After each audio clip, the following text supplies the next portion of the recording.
Olá, começa agora mais uma edição do Em Pauta, produzida em parceria pela TV Unesp, TV Câmara de Botucatu e TV e Rádio Câmara de Bauru, um programa que discute temas de relevância para a população com enfoque regional. Neste programa, nós vamos falar sobre as TVs públicas, educativas e legislativas. Iremos debater a importância desses veículos para a sociedade e conhecer os caminhos frente aos processos de transformação da comunicação. Para debater esse tema, nós recebemos o professor Carlos Jorge Monteiro, da Universidade Federal do Amazonas, e o professor Francisco Machado Filho, diretor da TV Unesp. Professor Carlos, professor Francisco, muito obrigada pela participação de vocês aqui com a gente no Em Pauta. Eu agradeço o convite. Obrigado, estou à disposição. Bom, para a gente começar esse bate-papo aqui, é importante a gente resgatar, professores, acho que o professor Carlos poderia nos ajudar nesse sentido, é entender de onde surgiu a necessidade da criação das TVs públicas. Ô André, boa tarde Maíra, boa tarde o colega Francisco e o nosso amigo técnico Fábio nos dando apoio no operacional. A importância da TV educativa, vamos focar, eu prefiro que a gente foque no âmbito do Brasil, porque aí fica uma coisa mais direcionada, dentro da nossa realidade, né? Nós estamos falando aí da segunda parte da década de 1960, do século passado, né? E aí nós temos a evolução dos canais de TVs privados, mas naquele momento a gente não pode esquecer que quando o nosso Francisco de Assis Bandeira de Melo, chamado de Chateaubriand, quando o Chateau trouxe a TV na década de 60, o espírito para trazer, na década de 50, foi para trazer a TV com o âmbito, com caráter educativo. E aí, claro, é um meio de comunicação muito caro, muito complexo, e logo ele fez uma coisa que poucos lembram ou poucos sabem, né? Ele trilhou pelo caminho do empreendimento privado, que era o forte dele, mas ele se articulou politicamente, ele era muito articulado politicamente, e cedeu um canal, entre aspas, cedeu politicamente, né, para o Estado de São Paulo, a questão da fundação da TV educativa, que hoje é a TV Cultura em São Paulo. Então, passa por esse caminho aí.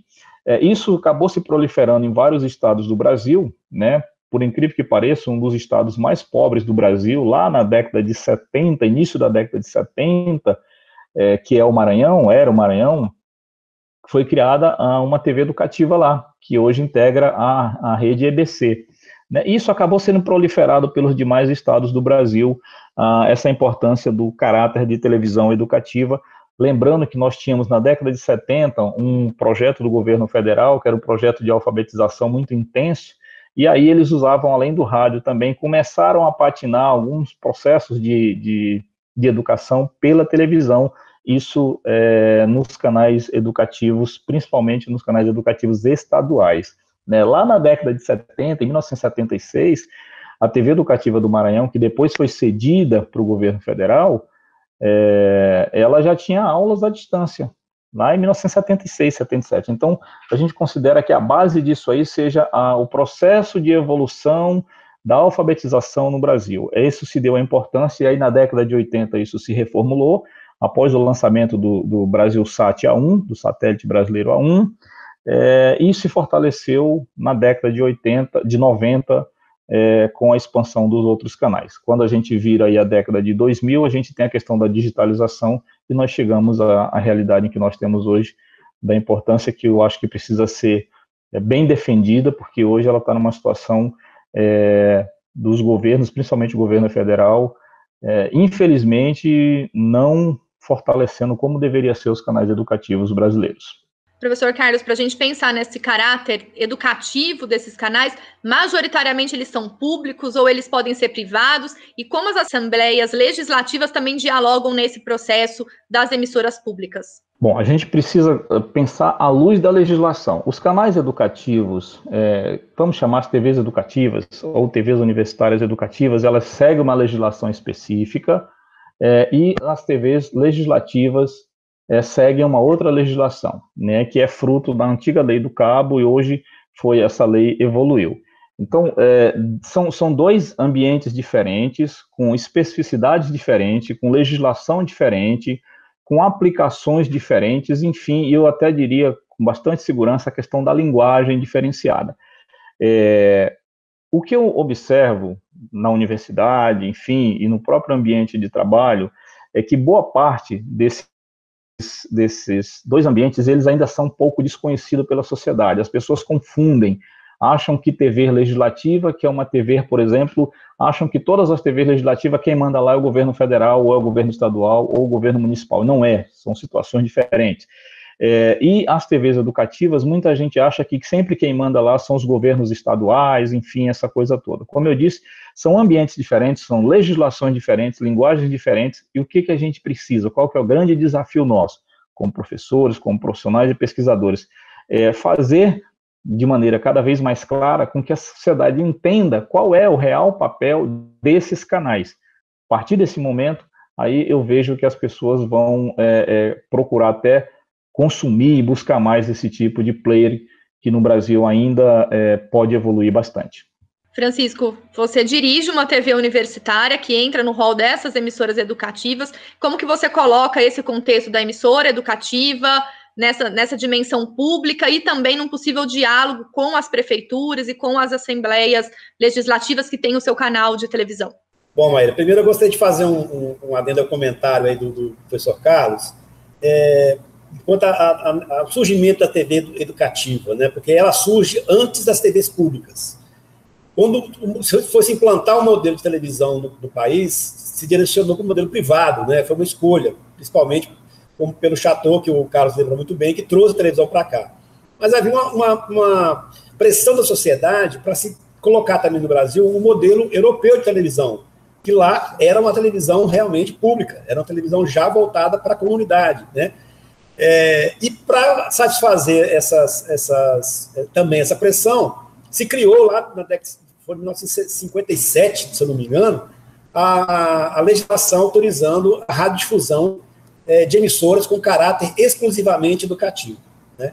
Essas emissoras nascem com o propósito de fazer educação, não entretenimento.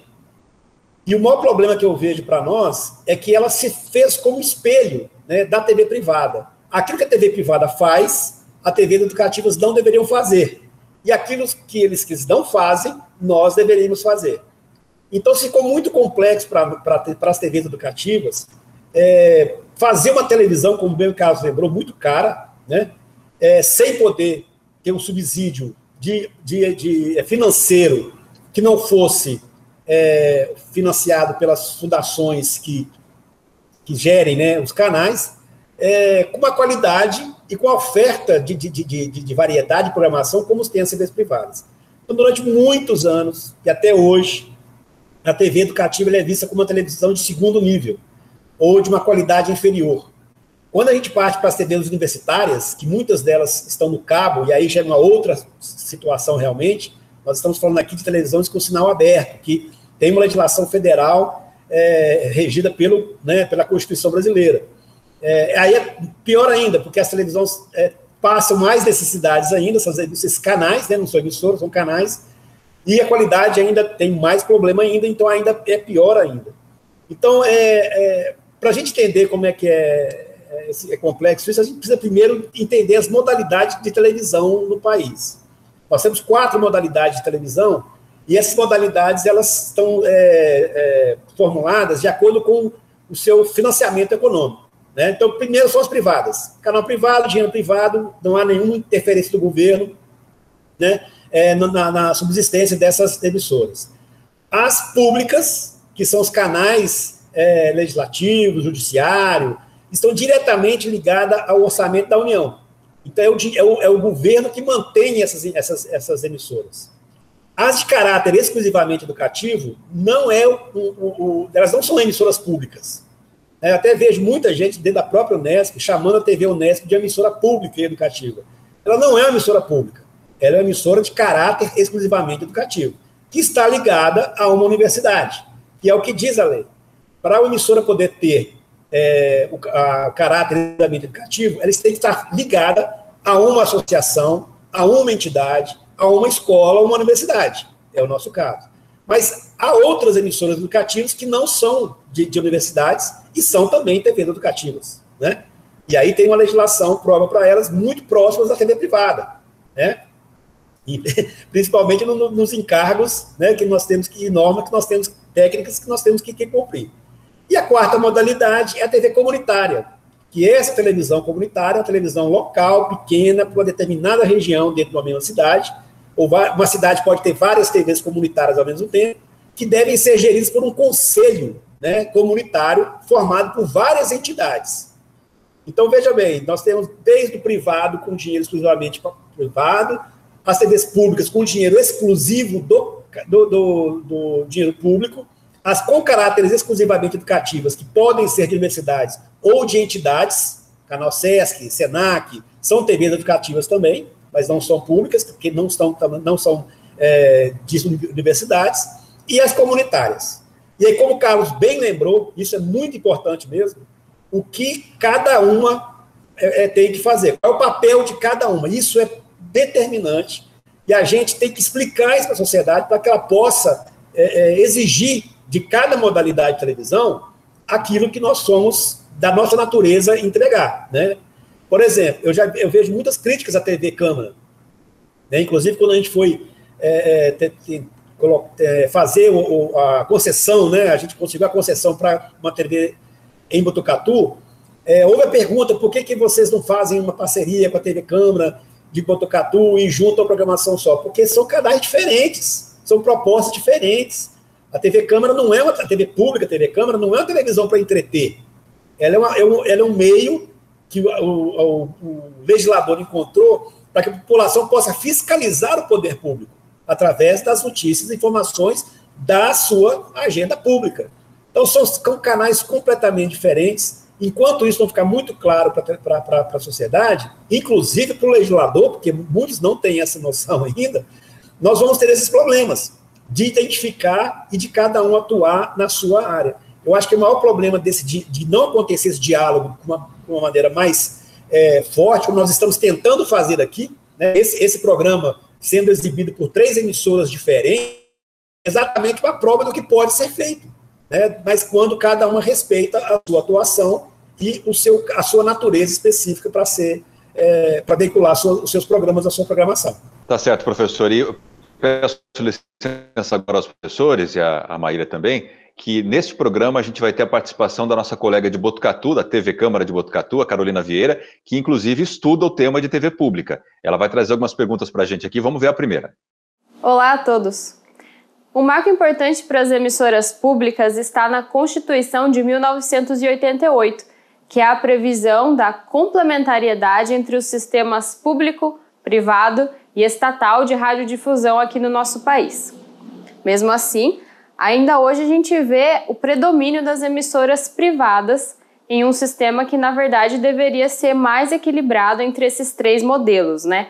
Público, privado e estatal. Então, eu queria saber de vocês, o que falta para a gente chegar nesse equilíbrio? Quais os fatores estão em jogo?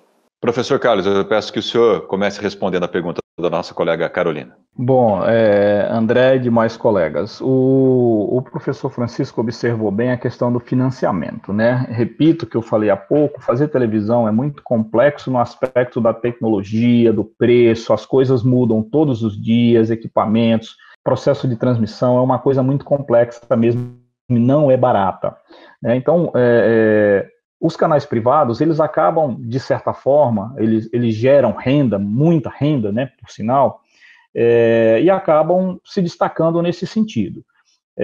Para os outros, no outro ambiente, que sejam os canais aí não privados, né, o desafio é muito grande, né, muito caro para manter pessoal, treinamento de pessoal é muito absurdo. No processo que nós tivemos agora de migração do analógico para o digital, que ainda não foi concluído no Brasil, ainda tem gente ainda passando por esse processo aí de migração. Recentemente, eu dei treinamento para uma emissora no interior do Amazonas, migrando do analógico para o digital, eles se surpreendiam com coisas assim, porque realmente é tudo muito complexo, é muito caro. Então, a questão do financiamento é um fator aí que realmente faz com que isso não seja sempre equânime, vamos dizer assim. O que falta? É um trabalho contínuo, é um trabalho de você marcar presença, dizer o que você está fazendo. Hoje as TVs, os canais legislativos, TV Senado e a TV Câmara dos Deputados, a TV Câmara Federal, eles têm uma presença muito grande no Brasil, porque em função de todo o cenário político dos últimos anos no Brasil, eles têm estado muito presentes. A gente assiste nas grandes redes nacionais em canal aberto privados a transmissão desses canais públicos em nível federal. Então, nesse aspecto, eles já são mais vistos, já são um pouco mais entendidos. Mas, como o professor Francisco falou, a questão de TVs educativas e TVs universitárias, um dos limitadores que eu entendo é a própria questão da área de cobertura, é a questão, há que se negociar em algumas operadoras de televisão em regiões que não são no Sudeste nem no Sul e Sudeste, isso é muito mais fácil, mas para você negociar a disponibilidade desses canais em operadoras de TVs em várias regiões do Brasil, ainda precisa se ter uma negociação política para que você consiga ter esse canal disponível, embora a legislação permita isso. Na verdade, ela determina, mas tem questões políticas que às vezes atrapalham muito o funcionamento adequado dos canais educativos e dos canais universitários. Tem certas limitações, sim, infelizmente, interferências políticas que mais atrapalham do que a gente gostaria que ajudasse. O professor Francisco, eu vou até emendar já uma outra pergunta aqui nessa questão. Como é que o senhor enxerga a expansão das TVs educativas em parceria com os locais, com os poderes públicos locais onde elas estão inseridas? Por exemplo, as prefeituras entrando em parceria com as TVs educativas. Isso pode acontecer? Qual a sua visão sobre isso? Bom, Andinho, além dos problemas que o Carlos levantou, né, primeiro respondendo a pergunta da Carol, ela cita a Constituição de 88, né, e pergunta por que aquilo não sai do papel.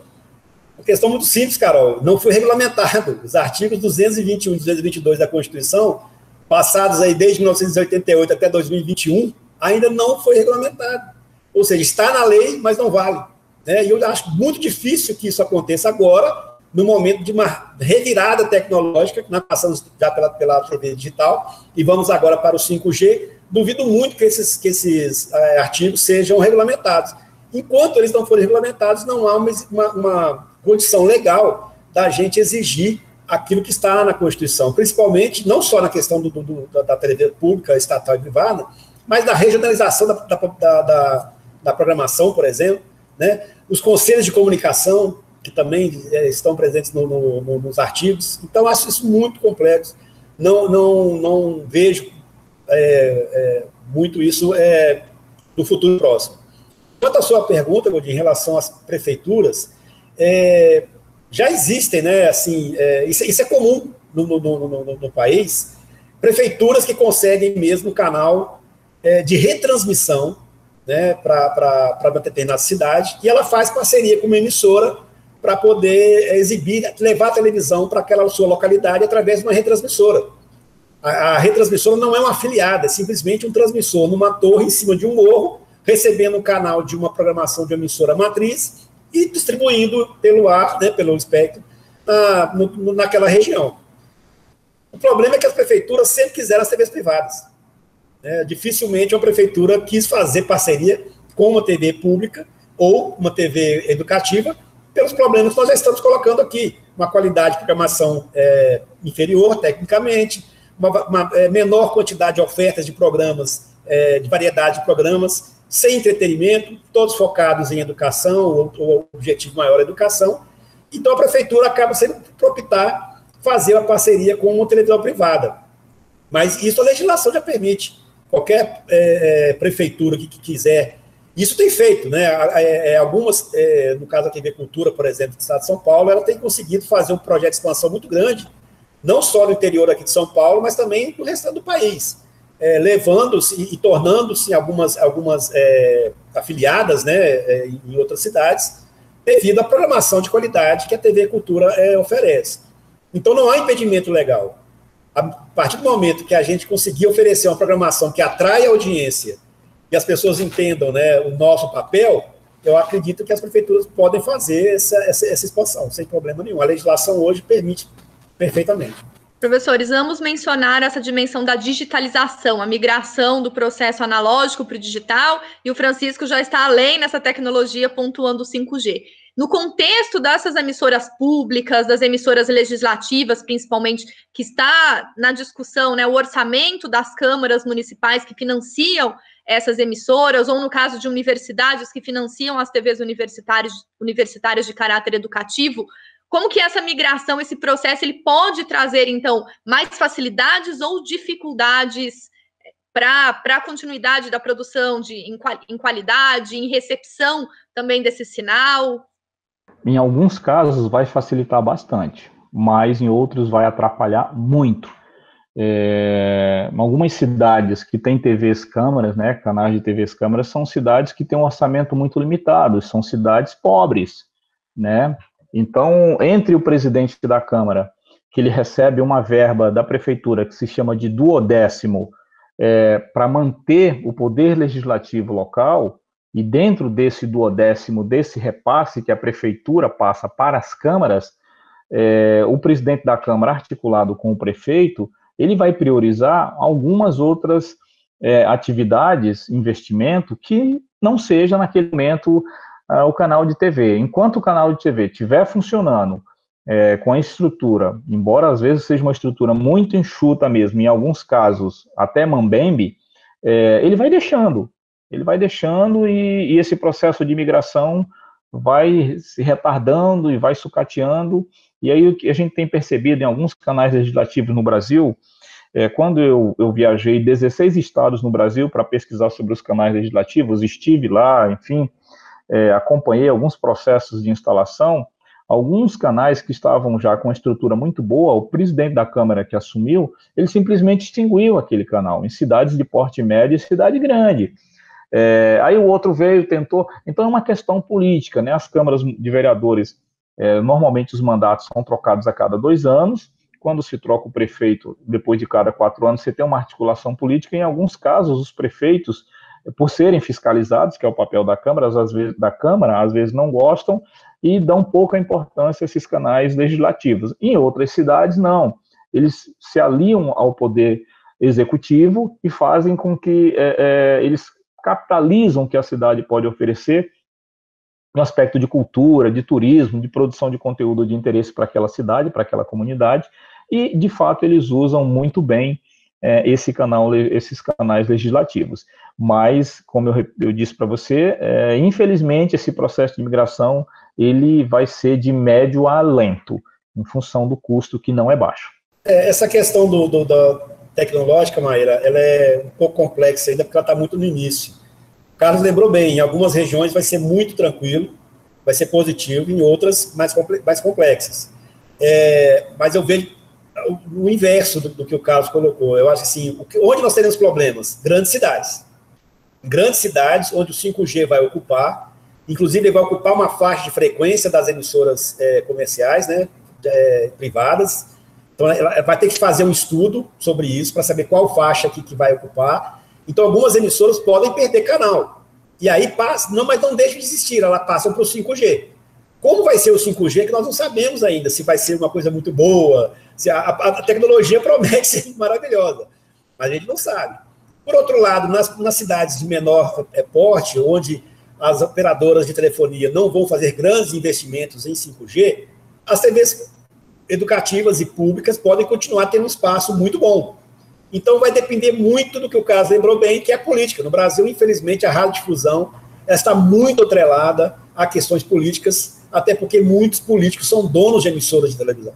Né? Então, assim, é um problema, realmente, a gente ter esse dado a mais. A questão não é financeira, a questão é tecnológica, mas também é política. E no político, às vezes, sobrepõe o financeiro e o tecnológico. Então, a promessa, a tendência que nós estamos vendo em outros países, que está acontecendo com o 5G, né, na Coreia, Japão, que são praças que já estão utilizando essas tecnologias, houve um incremento muito positivo, né, e uma tendência ainda mais forte para as emissoras privadas transferirem para o 5G, para a demanda, né, a sua programação de entretenimento. E no sistema de radiodifusão aberto, as prestadoras de serviços, os programas de prestação de serviço. Aí, as TVs públicas e as TVs educativas têm uma grande potencialidade de poder continuar fornecendo informação e prestando esse serviço. E o entretenimento sendo buscado via on demand. É importantíssimo que as TVs públicas e as TVs câmaras legislativas continuem existindo. Elas não podem, em nenhum momento, ser ameaçadas. E, até o momento, não se ouve falar dessa ameaça direta. Mas a questão do espectro, das faixas de frequência destinadas ao 5G, elas podem complicar no futuro. Professores, a gente observa que há, então, muitos desafios ainda, problematizações, exatamente por essa essência, do público e do privado, quando nós estamos falando da produção em radiodifusão. E no próximo bloco, então, a gente continua falando sobre esse assunto com a Associação Brasileira de Televisões e Rádios Legislativas, a Astral, que tem como um presidente um bauruense. Nós vamos para um breve intervalo aqui do Em Pauta e voltamos já.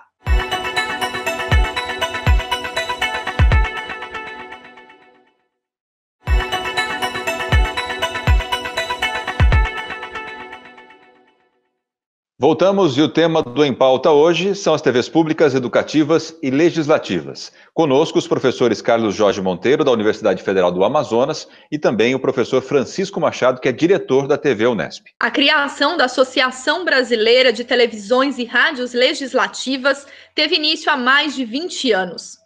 O objetivo é um intercâmbio técnico e também troca de experiências entre as emissoras legislativas que tiveram um aumento significativo nos últimos 5 anos. Nós vamos ouvir agora, então, o presidente da Astral, Marcelo Malacrida, que também é diretor de comunicação da Câmara Municipal em Bauru.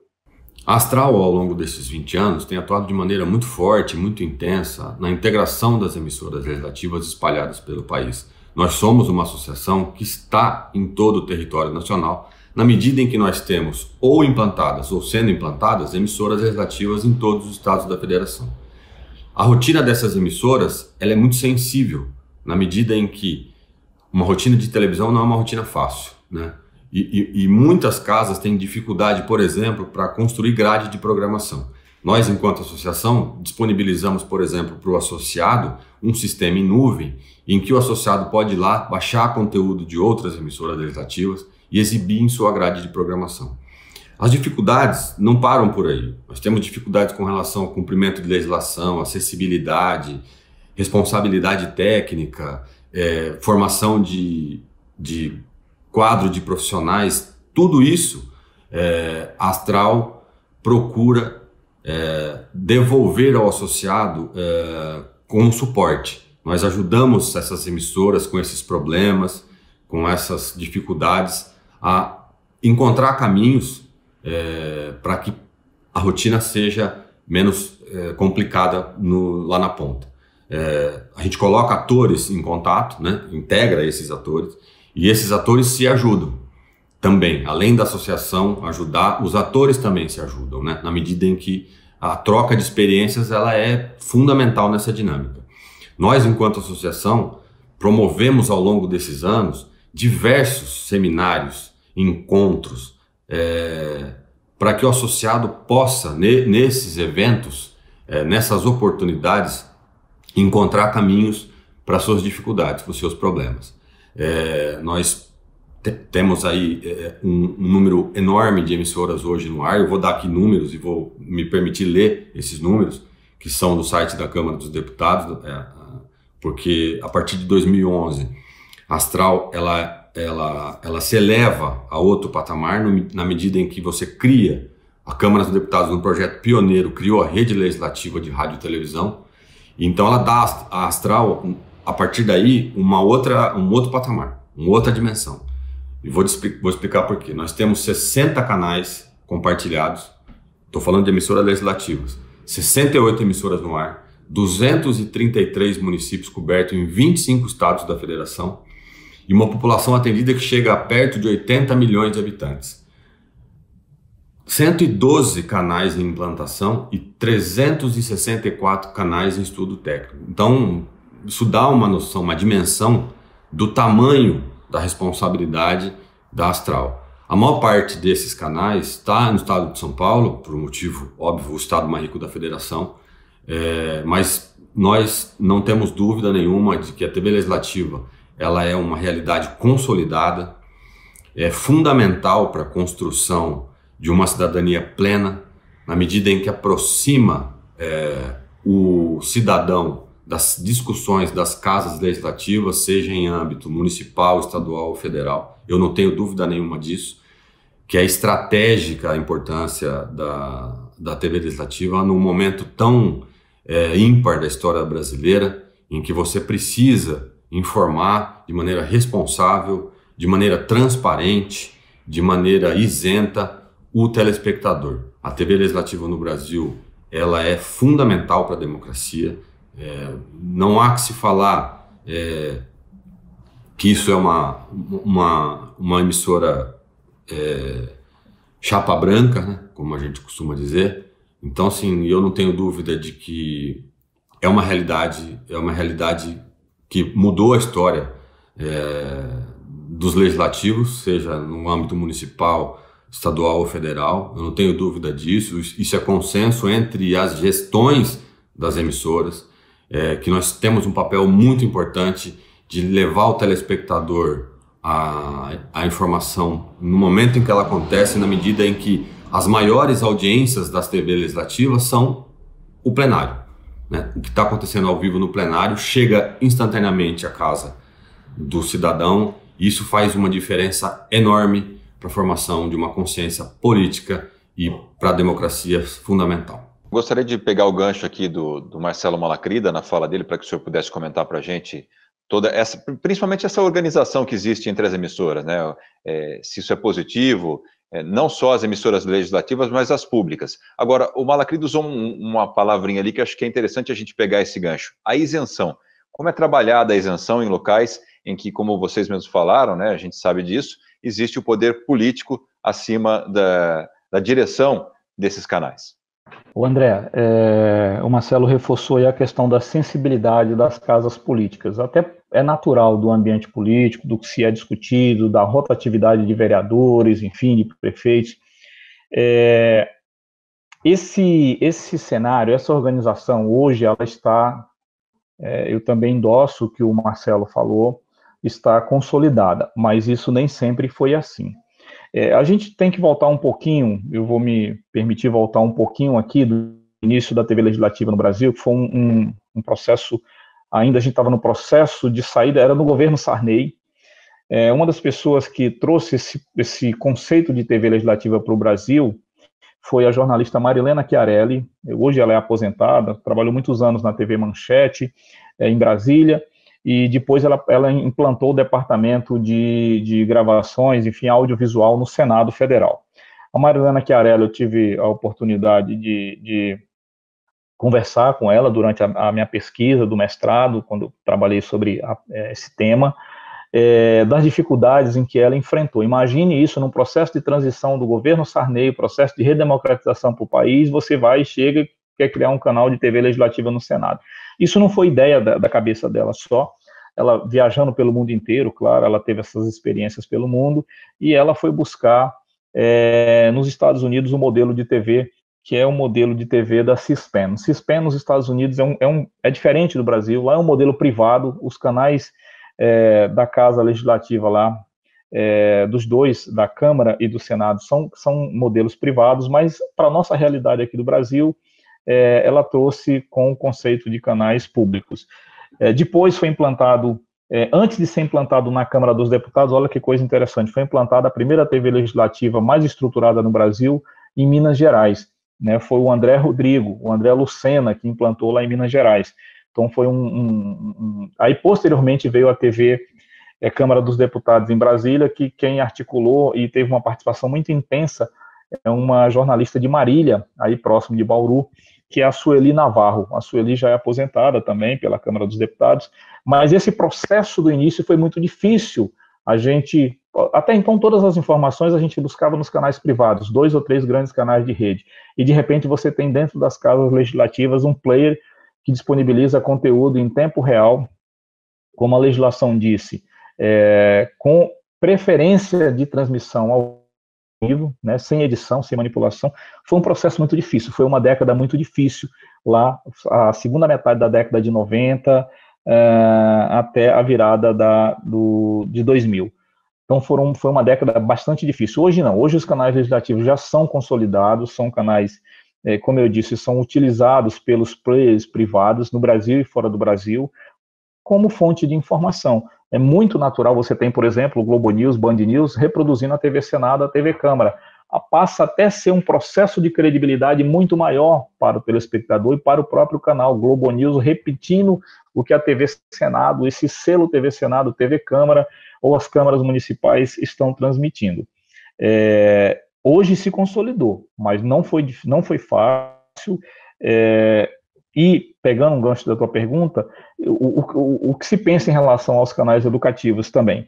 Eu vejo, repito o que eu falei agora há pouco, o processo da gente ter que fazer valer cada vez mais a importância da TV educativa, a importância da TV mantida pelas universidades, que é um espírito completamente diferente dos canais privados.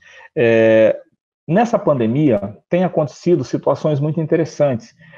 Nas TVs educativas que são mantidas pelos estados, eu vou te dar alguns exemplos reais, até por uma questão de proximidade. O estado do Amazonas é um estado de um processo de comunicação muito complexo, em função da realidade geográfica e social daquele estado. O que o governo fez nesse processo de pandemia? Ele usou a TV educativa do estado, está usando a TV educativa do estado para distribuir as aulas, enfim, conteúdos de aulas para os alunos do Amazonas. Onde a TV não chega, eles estão usando as rádios para trabalhar com aulas nesse momento da pandemia. Então, assim, essa pandemia também, de certa forma, no meu entendimento, ela veio fortalecer muito os canais educativos e os canais universitários, no sentido de que as pessoas passem a olhar esses players como canais que não têm finalidade financeira, não têm finalidade enfim, é uma característica diferente dos canais privados. Então, eu vejo que eles acabaram se solidificando mais nessa situação. E em relação, para encerrar os canais legislativos, o próprio dinamismo político do país tem feito com que as pessoas atentem mais para os canais legislativos como fonte de informação mais confiável. Olha só que coisa curiosa, até mais do que um canal público, do que um canal privado, comercial. Não, esse canal aqui não me interessa, eu vou direto na fonte, eu vou no portal da TV Câmara, da TV Senado, da Câmara Municipal de Bauru, de Botucatu, que todos eles, vocês já estão muito articulados em relação às diversas plataformas, do que ficar ouvindo um outro player que seja privado.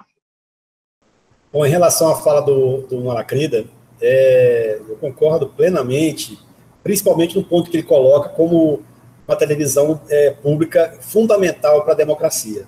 A TV aberta ela é fundamental para o regime democrático, e a questão da isenção que você coloca, Odinho, assim, eu acho que nas TV pública, nas TVs câmaras, ela é mais, talvez seja um pouco mais tranquilo de trabalhar, exatamente pela característica que o Carlos colocou. A cada 2 anos muda o presidente, tem vários vereadores que estão ali, né, sempre juntos, próximos à emissora, e a própria população, se ela perceber que tem ali um viés para uma determinada grupo ou ideologia, ela vai ser a primeira a perceber, porque não vai condizer com a verdade.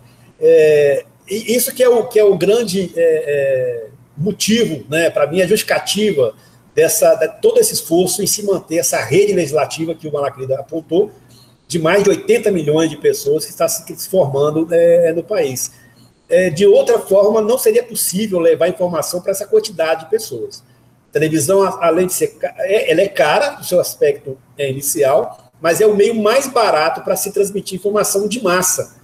Então, cada vez mais que o poder público investe nessa forma, nessa modalidade de comunicação, de televisão, ele está atingindo mais gente, levando a mensagem para mais gente. Ainda mais nessa pandemia ficou claro realmente, inclusive até aqui na TV Unesp, a gente percebeu isso, como os canais de televisão tradicionais, ou os canais abertos, ganharam relevância, e também os seus informativos, seus telejornais, por conta da credibilidade da informação. né? Então, assim, isso mostrou que a televisão no país é muito forte, ela ainda é o maior meio de comunicação e vai continuar sendo por muito tempo, e para a nossa sociedade democrática é imprescindível que a gente tenha um sistema de radiodifusão transparente, com uma legislação atualizada. A nossa legislação é da década de 60, é mais que urgente a gente ter uma legislação que também entenda e contemple as novas modalidades de transmissão de conteúdo digital, né, que é o streaming, né, e por demanda, mas que garanta essa gratuidade e a disponibilidade dessa informação pelo ar, né, na radiodifusão. Isso é fundamental para o Estado democrático de direito. Professores, vocês apontaram a dimensão do público, a participação do público junto aos conteúdos que são exibidos por esses canais, e nessa direção nós vamos ouvir então a segunda pergunta da jornalista da TV Câmara em Botucatu, a Carolina Vieira. Uma característica das emissoras públicas é que, idealmente, elas deveriam incluir a população não só na sua programação, mas também na sua gestão, ou seja, o cidadão presente nas próprias tomadas de decisão referentes a estas emissoras. Então fica aí um desafio, né? Como envolver a população nesses veículos que muitas vezes nem recebem a devida importância? Tá aí a pergunta da nossa colega Carolina, professores. É um pepino para descascar aqui, tá? A bola fica com vocês. Bom, Carlos, eu vou tomar sua frente aí na fala, para a gente inverter um pouquinho as falas. Ia sugerir isso. Olha, eu vejo da seguinte forma: televisão não é uma coisa fácil de se fazer, e ela tem às vezes, tem muito sonho, muitas utopias que, na realidade, elas não se efetivam, né? Por exemplo, a TV universitária, existe o sonho utópico dela ser um laboratório, dela ser uma televisão feita por alunos. Mas isso, na prática, não tem condições de ser feito, porque todo o investimento que é feito aqui, e a continuidade, principalmente na questão da programação, dessa responsabilidade para com o público, não pode ficar no calendário acadêmico, né? Entra férias, não tem mais aluno, feriado não tem aluno, o aluno começa a ter as suas próprias prioridades, que acabam colocando a televisão numa situação complicada. Então, as televisões, elas têm que ter mesmo o pé no chão, né? E a televisão pública, no caso a televisão legislativa, eu acho que ela pode até ter a participação da comunidade no seu conselho de programação, dentro da sua tomada de decisão, até como meio fiscalizador da sua própria atuação. Mas trazer a comunidade para dentro da televisão legislativa, eu acho muito complicado, eu acho que não é a função da TV pública, da TV legislativa. Na minha opinião, né, posso estar equivocado, a televisão legislativa, ela é um meio fiscalizador. Ele é um meio pela qual a população vai fiscalizar o trabalho dos seus representantes eleitos. É lógico que você fazer isso 24 horas no mercado de programação é difícil, é chato, é monótono. Então você pode criar aí alternativas, como o Malacrida vem disponibilizando esse setor, né, que vem disponibilizando a Astral nesse sistema em nuvem. Mas nós estamos caminhando para uma situação de ofertas de canais para outras plataformas que não tem essa preocupação de uma grade de programação 24 horas. Eu já vi canais em algumas operadoras de TV por assinatura, são canais de lareira. É simplesmente uma lareira pegando fogo 24 horas por dia, né? Ou seja, nós temos hoje uma oferta tecnológica que permite àquela emissora ser aquilo que ela quiser ser e dentro da sua natureza. Essa preocupação da gente trazer audiência, procurar audiência, é um resquício que a gente tem, no meu modo de ver, da TV privada. Do reflexo desse espelho que eu citei lá no início, da TV privada. Essa TV privada faz, nós temos que fazer igual, ou tentar fazer igual, para ser televisão. E eu não penso assim. Eu acho que a TV educativa, ela tem que trabalhar universitária, como é o caso, ela tem que ser uma janela da universidade para a comunidade, tratando das coisas da universidade. A TV legislativa tem que ser uma janela da legislatura para a comunidade, através da sua programação.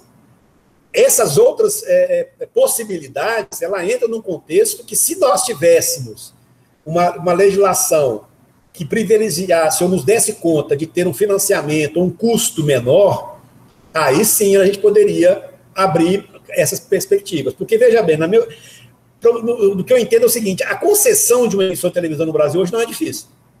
Ela foi o processo foi agilizado, né? As TVs universitárias, elas estão livres de licitação, as TVs câmaras têm o seu canal garantido, então não há o problema da concessão. O problema é manter a televisão no ar. Manter uma televisão no ar é complicado. E nós não temos os incentivos que as TVs privadas têm.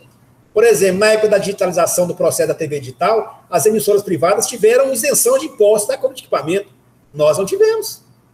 Por que na televisão as TVs públicas e as TVs educativas não tiveram? O que falta para a gente, na verdade, é uma legislação que nos permita ter condições de se manter com um custo bem menor, para que a gente possa, aí sim, depois ampliar as nossas atuações, além da nossa natureza específica. Caso contrário, isso tudo vai ficar na utopia, isso tudo vai ficar na vontade, porque na realidade, no dia a dia, não há condições, é que minha experiência demonstra. É verdade, professor. A gente gostaria, claro, a questão, quando se fala da utopia, a gente sempre quer democratizar a informação, a gente quer fazer com que a comunidade tenha acesso a informações. Agora, a gente tem que seguir aquela dureza da legislação, né? Quando essa questão dessa participação, olha só, lá na segunda metade lá da década de 90, quando os canais legislativos começaram a proliferar pelo Brasil, um dos argumentos, até para politicamente se articular, algumas câmaras buscaram, vamos criar um conselho com participação da comunidade e tal. Isso, de fato, aconteceu em algumas cidades, inclusive do estado de São Paulo, que eu tenho conhecimento, que eu estive nessas cidades. Membros da sociedade, de algumas organizações, compuseram esses conselhos para avaliar a programação, produzir a programação, mas foi mais uma questão política, porque a legislação nem prevê isso, né? A legislação que trata da TV por assinatura. Por outro lado, a gente tem essa possibilidade nos canais comunitários. Os canais comunitários, eles existem, à luz da legislação, com a participação de conselheiros, de integrantes da sociedade. Aí sim não tem problema nenhum. Voltando à questão de que muita gente, mas é uma coisa pública e tal. Não é uma coisa pública, sim, porque é mantido com dinheiro público os canais legislativos, mas eles têm uma finalidade que não é de ficar tendo, isso é muito duro para algumas pessoas ouvir, mas é real, de ter uma interferência externa. Você tem um poder legislativo que a legislação já determina que eles que têm que gerenciar e por isso vão responder pelo conteúdo, da qualidade, enfim, do que eles estão trabalhando. Então, isso a gente tem que considerar a questão da legislação. Como eu disse, alguns canais optaram em ter certos conselhos, mas isso não foi muito adiante, né? Pode-se participar, e aí uma estratégia que os canais fazem, e isso é bastante interessante, até para gerar conteúdo, é você usar os plenários legislativos das assembleias, das câmaras de vereadores, como ambientes de reuniões de interesse da sociedade, e o canal legislativo vai lá e transmite esses eventos. E aí você já tem uma participação da comunidade no espaço físico presente na Câmara, nas Assembleias Legislativas, enfim, no Senado, na Câmara dos Deputados, mas a questão mesmo de participação de conselhos de gerenciamento, isso é inviável no praticar do dia a dia. Se você me permite, o problema é exatamente esse modelo de televisão pública e educativa que nós temos no país.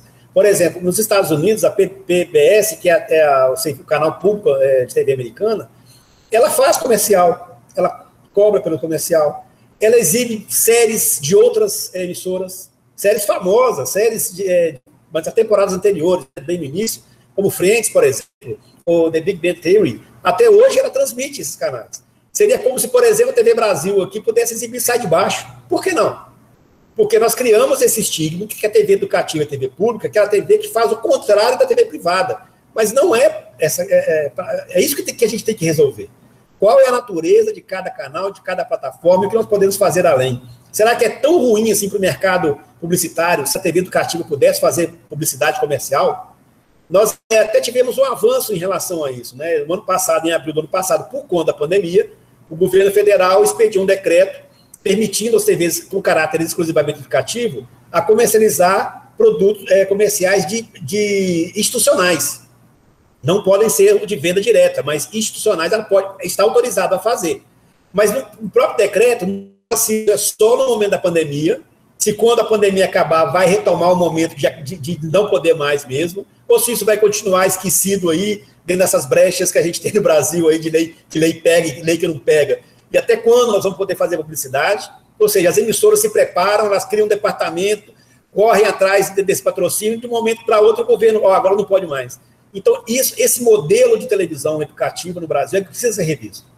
A legislação desse momento, ela não abarca toda a questão tecnológica que está em desenvolvimento no país, ela ainda é de um momento muito ruim, da década de 60, que vivíamos uma ditadura no país, que tínhamos uma televisão privada no início, que havia uma preocupação muito grande com o lado comercial. Será que hoje se justifica a gente manter esse modelo de televisão pública e educativa? Essa que é a base do nosso debate, porque a questão da legislação e principalmente da concessão está esgotado o problema. A gente sabe que tem que rever. Não tem como você manter num contexto tecnológico hoje uma legislação de 1957. Né? Então, agora, a coragem política para fazer esse debate é que falta. Né? A vontade política para fazer esse debate é que falta. Perfeito, professores. É uma verdadeira aula de comunicação aqui nesse programa Em Pauta de hoje. E eu vou pedir licença mais uma vez, falamos de Botucatu várias vezes aqui, e a TV Câmara de Botucatu é uma das caçulinhas no sinal aberto no Brasil, né? Então a gente vai ouvir agora a diretora administrativa da Câmara de Bauru, a Silmara Ferrari.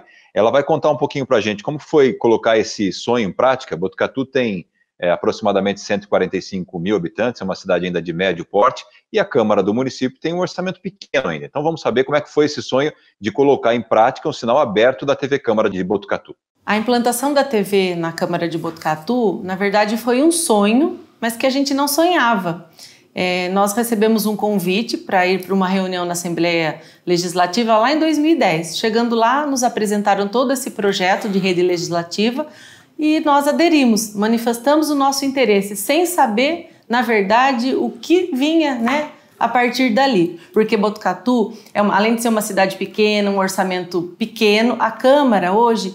E já lá naquela época, vem trabalhando com um orçamento 1/3 do que ele poderia ser. Então é um orçamento muito enxuto, restrito para a sua manutenção, né, para o seu custeio. E como implantar uma ação desse tamanho, dessa dimensão? Então a gente fracionou essa implantação. Começamos comprando os equipamentos para gerar conteúdo, né, dentro do nosso espaço físico. A gente nem tinha espaço físico, nós tivemos que adaptar algumas salas. Daí nós compramos isso lá em 2014. Em 2015 que fomos abrir um concurso e trouxemos um servidor apenas. E aí compramos os equipamentos de transmissão. Lá em dezembro de 2016 colocamos nosso canal no ar. E hoje, com 4 anos, né, no ar, a gente comemora, porque hoje a gente tem uma equipe só de 5 pessoas que atuam na TV Câmara, 2 jornalistas, 2 servidores da parte técnica e uma que dá apoio administrativo operacional. E o nosso canal está sendo assistido nos 4 cantos da cidade. Hoje a gente recebe esse feedback não só da população, como da imprensa local. A TV Câmara Botucatu, ela se consolidou ao longo dos anos como um canal importante da nossa cidade. Mais uma conquista foi no ano passado, em 2020, a obtenção de um canal na TV a cabo, e um canal dedicado ao Legislativo, porque lá atrás a gente compartilhava com a Assembleia, e agora não. TV Câmara Botucatu, além do canal na rede aberta, digital, com tecnologia Full HD, a gente também está na TV a cabo. Então é uma ferramenta muito importante para a nossa cidade, é uma conquista que a gente celebra com muita alegria, porque ela foi suada. A gente hoje ainda não tem um estúdio apropriado, e mesmo assim a gente consegue gerar conteúdo. A gente tem as parcerias com algumas entidades de classe, com a própria Astral, que compartilha conteúdo conosco. E eu acho que, assim, pelo nosso porte, a gente caminha lado a lado com outras casas legislativas muito maiores na questão orçamentária, muito maiores no seu quadro de servidores e colaboradores, E nosso sonho não parou, a gente continua sonhando, a gente continua pensando e planejando. Este ano estamos planejando o orçamento para mais 4 anos e nele nós vamos inserir novas ações, novos investimentos para continuar crescendo. Então a TV Câmara de Botucatu é um orgulho para nós aqui da Câmara e também para a nossa cidade. Professores, a gente ouviu a Silmara e ela faz uma síntese do que nós vínhamos debatendo até então. A questão orçamentária, da sustentabilidade dessas emissoras públicas, legislativas e educativas, e também a concretização de um sonho desse diálogo junto com o município, com o Poder Legislativo, no caso da Câmara em Botucatu. Para a gente pensar, então, caminhando para o final desse nosso debate, que perspectivas são essas que nós podemos apontar, sinalizar, mesmo que seja um exercício futurístico, otimista, para a comunicação pública, no caso das emissoras de televisão? Professor Francisco, fique à vontade. Bom, Maíra, eu sou muito otimista. Eu acho que a tecnologia hoje ela permite que esses sonhos como esse da Silmara se tornem realidade, porque se quando no passado não muito distante, 10, 15 anos, se gastava aí 50 milhões para montar uma emissora dessa, hoje gasta 10 milhões. Hoje nós estamos fazendo aqui uma entrevista, né, com o Carlos lá no Amazonas, que se nós formos fazer por satélite há 10, 15 anos atrás, seria impraticável. A TV não teria condição de pagar o custo do satélite para ligar o sinal dele para cá. Então, nós temos uma condição tecnológica hoje bastante favorável. Eu acho que dá para se fazer televisão de qualidade, né, dentro de um aspecto técnico aceitável pelo público, né? N questões, porque ele mesmo está acostumado a isso, ele mesmo está tendo acesso a essa tecnologia, celulares que já gravam em 8K, por exemplo, né? Então, está muito fácil hoje, em comparação com os anos anteriores, de se construir essa base tecnológica para fazer esse exercício de televisão.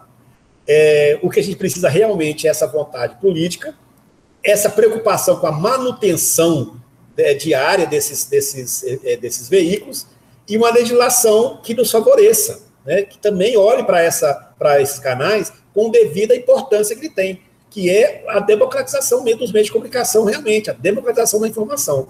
Mas eu penso que nós estamos num momento favorável. Há 5 anos atrás, 6, 10 anos atrás, nós não conseguiríamos fazer o que nós estamos fazendo aqui hoje. Isso mostra que nós temos condições de fazer uma televisão pública com relevância para a sociedade, dentro do tamanho, né, e do orçamento de cada emissora, de cada plataforma. Mas sou muito mais otimista hoje do que era há 10 anos ou 15 anos atrás. Bom, eu fico muito feliz com a fala da colega, da Silmara, e eu gostaria de incluir uma informação. Ela falou que a TV Câmara hoje é assistida nos 4 cantos de Botucatu. Eu vejo como o estado de São Paulo, o Brasil e o mundo, né? Porque com certeza ele, tanto como a TV Câmara de Bauru e os outros canais legislativos, e também a nossa querida TV Unesp, disponibiliza o seu conteúdo aí na rede, enfim, na nuvem, o país inteiro. Você tem um botucatuense lá na China, ele quer saber o que ele tem interesse está acontecendo na cidade dele, ele consegue assistir, isso a tecnologia permite, e isso com certeza é um orgulho para ele, e claro, ele está acompanhando a movimentação política da cidade dele. A mesma coisa acontece com a Unesp, né? A TV Unesp crescendo aí, expandindo a sua rede para o estado de São Paulo, para as outras cidades que têm as unidades da Unesp, mas não é só o público da Unesp que consome esse conteúdo, né? Com as diversas parcerias, as relações aí que a TV Unesp tem feito, um público tem sido muito diversificado acessando esse conteúdo aí, do que é muito bem produzido aí pela Universidade Estadual Paulista no campus de Bauru. Esse momento que a gente se encontra nessas facilidades tecnológicas, né, de conexões, e a gente espera que isso cada vez mais evolua. A gente sabe que o Brasil está entre os 5 países aí em que mais acessam a internet, não quer dizer que a nossa internet seja muito boa, mas que acessam a internet, que correm atrás, que buscam. Isso facilita, faz com que a gente tenha acesso a esses conteúdos de uma maneira mais rápida, mais dinâmica. Na Amazônia, isso ainda está num processo de ajustes. Nós trabalhamos basicamente com satélite, né? e na região da Amazônia, como chove muito durante o dia, a gente sabe que o tempo fechou, o sinal do satélite tem uma interferência, não é possível se ter fibra ótica pelo Rio Amazonas. O Rio Amazonas tem uma correnteza muito forte, muita sujeira, muita madeira, muito complicado, tem as regiões, as épocas em que o rio seca, né, que eles chamam de vazante, e não dá para você estender um cabo de fibra ótica aí com muito conforto. Então, são desafios muito grandes, mas a gente acredita que muito em breve a gente vai ter essas conexões através dos leões que estão passando pela floresta. O processo é lento, porque é um processo de licença ambiental, e junto com aqueles leões de energia elétrica, as empresas estão trazendo os cabos de fibra ótica para as cidades do Amazonas, e essas conexões têm melhorado bastante. Falando do Amazonas, o Amazonas tem uma TV legislativa e uma TV educativa muito forte, né? Não tem TV universitária, não tem uma TV educativa universitária, e os colegas me permitam agora, eu faço parte de uma equipe de professores da Universidade Federal do Amazonas, que nós estamos elaborando um projeto para implantar uma TV universitária na Universidade Federal do Amazonas, né? É um desafio muito grande. Nós temos 5 unidades fora da capital, né? São unidades que a gente viaja, se for viajar de barco, tem unidades que nós viajamos em média de 20 a 25 dias para chegar de uma unidade por outra de barco. Avião, não tem avião todo dia, quando chove o avião vai e volta do meio do caminho, porque não consegue pousar, mas a gente tem essa fé que a gente vai instalar um canal de TV educativo, um canal universitário em Manaus, e possivelmente, né, uma emissora de rádio em Parintins, que fica quase que ali na divisa com o estado do Pará. Essa é uma possibilidade nossa, pensando nas possibilidades tecnológicas que estão facilitando as nossas vidas aí. É isso. Professores, gostaria de agradecer mais uma vez a participação de vocês aqui, o professor Francisco Machado Filho, diretor da TV Unesp, e o professor Carlos Jorge Monteiro, da Universidade Federal do Amazonas. Eu passo a palavra e agradeço aí a parceria do André Godinho na entrevista de hoje do Em Pauta. Obrigado, Maíra, e essa edição do Em Pauta fica por aqui. Você que nos acompanhou pode rever esse conteúdo no canal do YouTube das 3 emissoras. Muito obrigado pela sua companhia e até a próxima.